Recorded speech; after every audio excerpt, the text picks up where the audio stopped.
Spotted together na pumunta si Catherine Bernardo at Daniel Padilla sa kasal ng kanilang kaibigan na si Robby Domingo.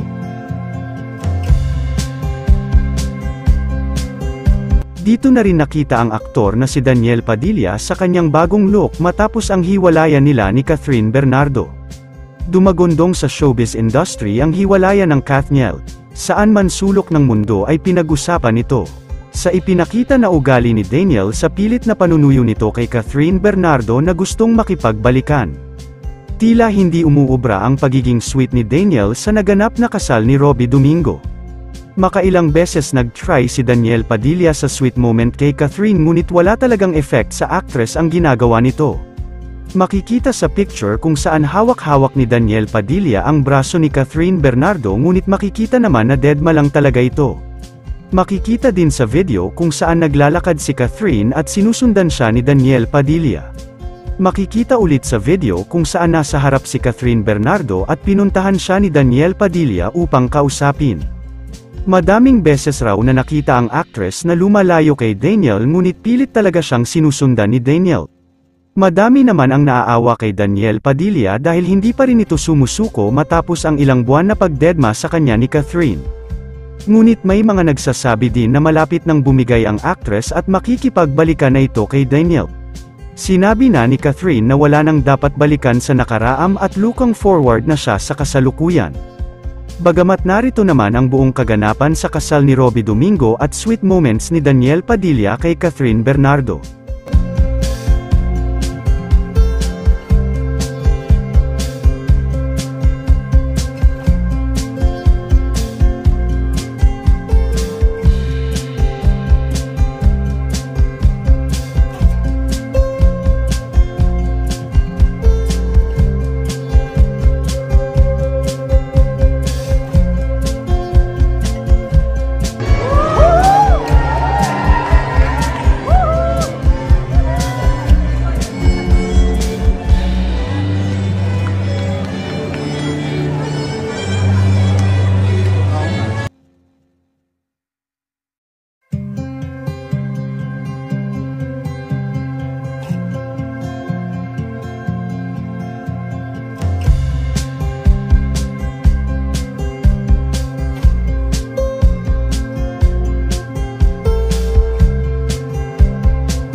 Yun lamang po, ano ang masasabi mo sa balitang ito, comment mo sa ibaba.